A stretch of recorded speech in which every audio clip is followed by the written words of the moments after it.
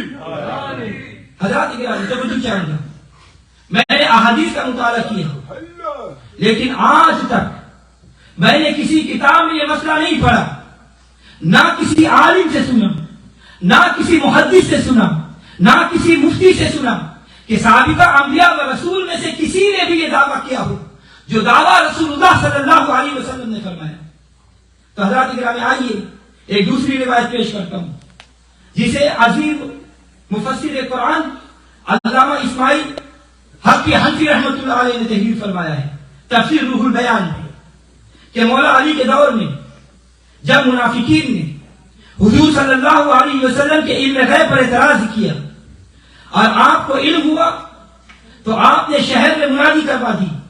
اہل مدینہ مسجد نبوی میں اکٹھے ہو گئے، صحابہ بھی آ گئے، تابعین بھی آ گئے، مومنین بھی آ گئے، منافقین بھی آ گئے، اپنے بھی آ گئے، بیگانے بھی آ گئے، وفادار بھی آ گئے، غدار بھی آ گئے، اقرار والے بھی آ گئے، انکار والے بھی آ گئے، اعتراض کرنے والے بھی آ گئے، اعتراض کرنے والے بھی آ گئے، تائید والے بھی آ گئے، تردید والے بھی آ گئے. حضرت علی منبر نبوی پر تشریف فرما ہوئے، اس طرح کہ سر پر نبی کا امامہ تھا، انگلی میں نبی کی انگوٹھی تھی اور نبی کی زرہ زیب تن کیا ہوا تھا. حضرت علی نے فرمایا میرے نبی کے علم غیب پر اعتراض کرنے والوں، میں نبی نہیں ہوں، میں علی ہوں، میں رسول نہیں، میں امتی ہوں، میں پیغمبر نہیں، میں حیدر ہوں، میں علم کا شہر نہیں دروازہ ہوں. آج اعلان کرتا ہوں سلونی، مجھ سے جو پوچھنا ہو پوچھ لو. فواللہ لا تسألونی عن شیء یکون الی یوم القیامہ الا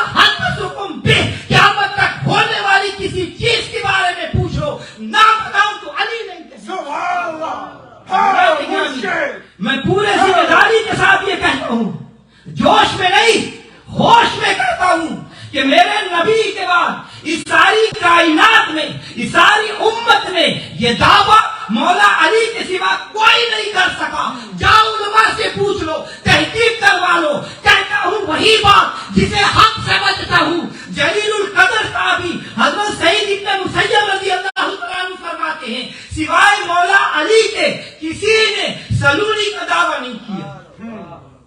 حضرات کرام توجہ چاہوں گا اس بات کو بھی ذہن نشین کر لیں کہ یہ مولا علی کی فضیلت علمی ہے, فضیلت علی الاطلاق نہیں.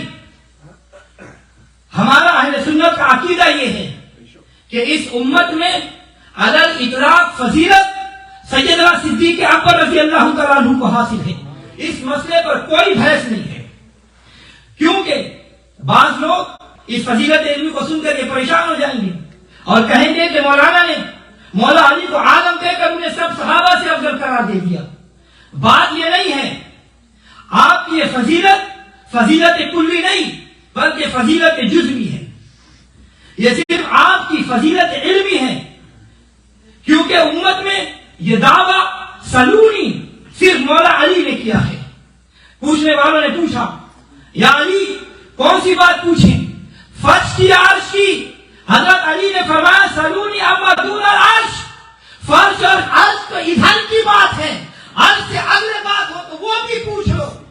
اور امام عبد الرحمن صفوری رحمۃ اللہ علیہ نے علامہ نصفی رحمۃ اللہ علیہ کے حوالے سے لکھا ہے کہ آپ ابھی یہ ارشاد فرما ہی رہے تھے کہ جبریل امین صورت بشری میں آ گئے اور پوچھا اے علی اگر آپ اس دعوے میں سچے ہیں تو بتائیں کہ اس وقت جبریل کہاں ہے. روایت میں آتا ہے فنظر الى السماء يمينا وشمالا ثم الى الارض كذلك. مولا علی نے پہلے آسمان کی طرف دیکھا, پھر زمین کی طرف دیکھا, پھر دائیں دیکھا, پھر بائیں دیکھا, پھر فرمایا کہ میں نے سدرۃ المنتہا دیکھا, میں نے تخت الشرع دیکھا, میں نے فوق السماء دیکھا, عرش الہی دیکھا, میں نے مشرق دیکھا, میں نے مغرب دیکھا, میں نے شمال دیکھا, میں نے جنوب دیکھا, میں اوپر دیکھا, نیچے دیکھا, دائیں دیکھا, بائیں دیکھا, جنت کے درجات کو دیکھا, آسمانوں کے طبقات کو دیکھا کہ کہیں جبریل ستارہ بن کر آسمان میں لٹک نہ گیا ہو, کہیں جبریل قطرہ بن کر سمندر میں اتر نہ گیا ہو, کہیں جبریل ذرہ بن کر صحرا میں چھپ نہ گیا ہو, کہیں جبریل پتا بن کر کسی درخت سے چھپک نہ گیا ہو. میں نے 14 طبق کو دیکھا, واللہ فی السماء والارض, مگر زمین و آسمان میں نے کسی جگہ جبریل کو نہیں دیکھا. اے سوال کرنے والے یقیناً تو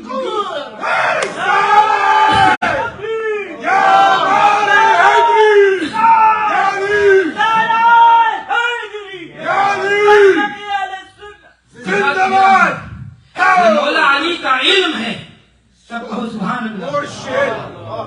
اب ایک بات اور کہتا ہوں کہ اس پوری کائنات میں اولین سے لے کر آخرین تک اور اب سے لے کر قیامت تک خدا کی ساری خدائی میں صرف 2 ہستیاں ہیں جنہوں نے یہ دعویٰ کیا, وہ محمد مصطفیٰ ہیں یا علی المرتضی. حضرات گرامی سورہ کہف کی تفسیر میں ہے امام فخر الدین رازی رحمۃ اللہ علیہ آپ مبارک یہ لکھا کہ مولا علی رضی اللہ تعالیٰ عنہ کے دور خلافت ہے. آپ کی بارگاہ میں ایک مجرم پیش ہوا, اس نے چوری کی تھی. حضرت علی نے پوچھا کہ تم نے چوری کی ہے؟ اس نے کہا جی امیر المومنین میں مانتا ہوں کہ مجھ سے چوری کا گناہ سرزد ہو گیا. حضرت علی نے حکم جاری کر دیا کہ اس کا ہاتھ کاٹ دیا جائے. چنانچہ اس کا ہاتھ کاٹ دیا گیا. اب وہ کٹے ہوئے ہاتھ سے اپنے گھر واپس آ رہا ہے. راستے میں دوست ملے, انہوں نے پوچھا کہ کیا بات ہے, یہ ہاتھ کیسے کٹ گیا؟ تو اس نے کہا مجھے مولا علی نے جہنم کی آگ سے بچا لیا, میں خوش ہوں کہ دنیا میں مجھے سزا مل گئی, اب جہنم کی آگ کا خوف نہیں رہا. تو دوستوں نے کہا تمہیں سزا تو مل چکی ہے لیکن امیر المومنین کی شان و عظمت تو بھی بہت ہے, چلو ان کی بارگاہ میں چلتے ہیں. چنانچہ وہ واپس آئے. حضرات گرامی یہ بات امام فخر الدین رازی رحمۃ اللہ علیہ تفسیر کبیر میں لکھتے ہیں, اور تفسیر کبیر کوئی معمولی تفسیر نہیں بلکہ تمام مسالک کے نزدیک تفاسیر میں سب سے معتبر تفسیر ہے. سب آئے، عرض کیا اے امیر المومنین سزا تو مل چکی ہے، لیکن ہمارا یہ عقیدہ ہے کہ اللہ تبارک و تعالیٰ نے آپ کو منزل ولایت سے نوازا ہے، ولایت آپ کے گھر سے ملتی ہے، آپ امام الاولیاء ہے، جو بھی ولی بنتا ہے آپ کے در کے گدا ہو کے بنتا ہے۔ ہماری آپ سے یہ التجا ہے، ہماری عرض ہے کہ آپ ہاتھ جوڑ دیں۔ توجہ چاہوں گا، مولا علی نے یہ نہیں فرمایا کہ میں کچھ نہیں کر سکتا، بلکہ حضرت علی نے اپنا لعاب رحم، اپنا تھوک مبارک اس کے ہاتھ پر لگایا اور کٹا ہوا ہاتھ کٹے ہوئے مقام پر رکھ دیا اور اسے باندھ دیا اور فرمایا جاؤ گھر جا کر اسے کھول دینا۔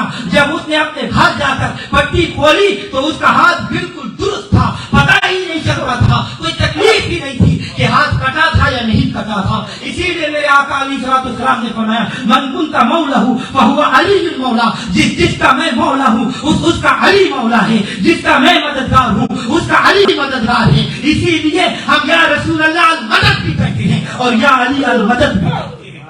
اور حضرات گرامی میں یہ دعویٰ کرتا ہوں کہ جب حضرت علی رضی اللہ تعالیٰ عنہ خلیفہ بنے اس وقت بھی کوئی بھی آپ کا یہ فرمان ثابت نہیں کر سکتا کہ حضرت علی نے یہ فرمایا ہو کہ میرا حق انہوں نے چھین لیا ہو۔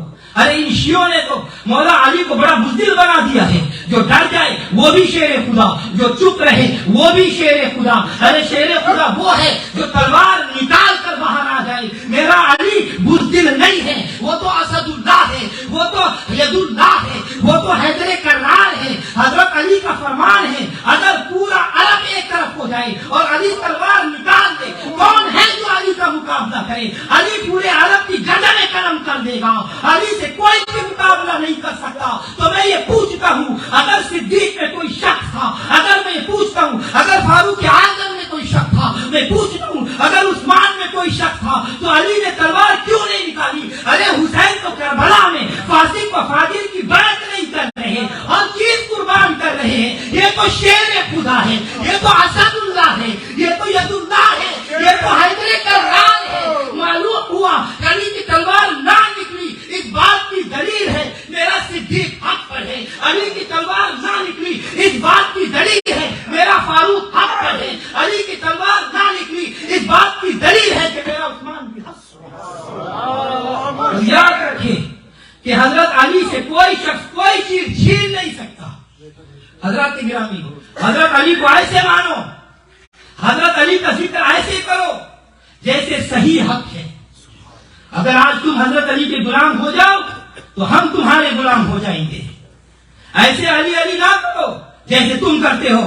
نماز کا وقت ہو گیا یا علی، کوئی چیز ضرورت پڑ جائے تو یا علی، روٹی کھانی ہو تو یا علی۔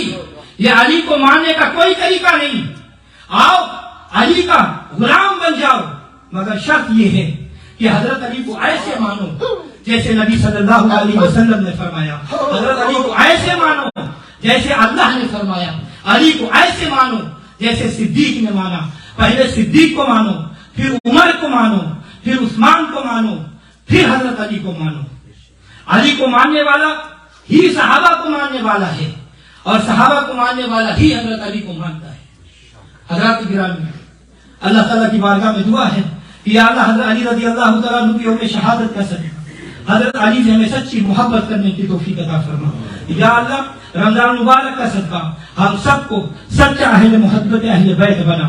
اللہم انی اسألک فی خیر الخیرات وترک المنکر وحب المساکین وان تغفر لی وترحمنی واذا اردت فتنة فی قوم فتوفنی غیر مفتون واسألک حبک وحب من یحبک وحب عمل یقرب الى حبک وحب عمل یقرب الى حبک وحب عمل يقرب إلى حبك ببركة إن الله وملائكته يصلون على النبي يا أيها الذين آمنوا صلوا عليه وسلموا تسليما اللهم صل على سيدنا